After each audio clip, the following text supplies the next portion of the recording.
વાત કરતા વાર લાગે સંધ્યા ટાણું સૂર્યનારાયણ રનાદેના ઓરડે વ્યા ગયા અને આવી મેઘલી રાત મળી ગઈ.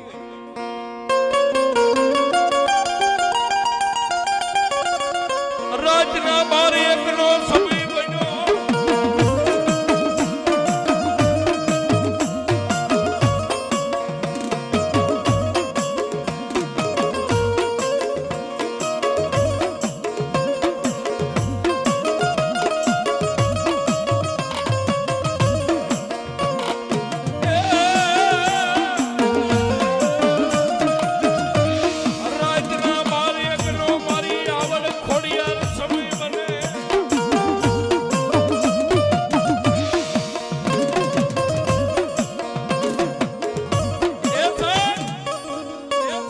રાતના 12 નો સમય બન્યો.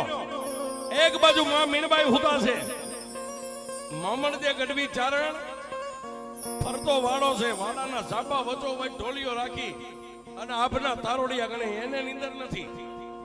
પણ આ તો મારી કાળની કાળ 3 કાળની જાણનારી માં ભગવતી આવડ જાગી અને આ ખોડિયા નામ તાપલી મારી એટલે આ ખોડલે જાગી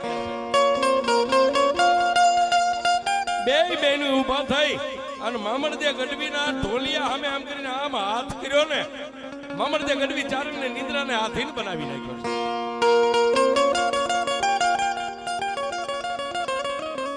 એક બાજુ માં મીણબાઈ હતા, મામણદે ગઢવી ચારણ હોઈ ગયા. પછી હાથે બેનો વિચાર કરે હવે કરીએ હું ક્યાંથી નીકળવું, કારણ કે ઝાપાની અંદર તો બાપનો ઢોલિયો છે, ત્યાંથી નીકળાય નહીં. પછી અમારા ગામડાની ભાષામાં પાણી નીકળવાની જેને ખાળ કહેવાય છે, એ પાણી નીકળવાની ખાળ હતી ને, હાથે બેનું ફળિયા વચ્ચે ઉભી રહી અને ભગવાન ભોળિયાનાથને યાદ કર્યો કે હે કૈલાસના અધિપતિ, હે ભગવાન શિવ, હે ભગવાન શિવ,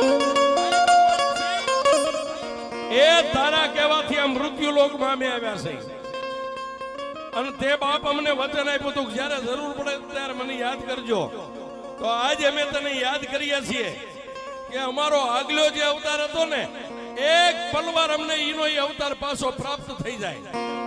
અને ભગવાન શિવે કૈલાસ ઉપરથી આમ પંજો કર્યો ને, હાથે બેનું નાંગણીયું બની ગઈ અને પાણીની ખાડેથી હાથે નીકળી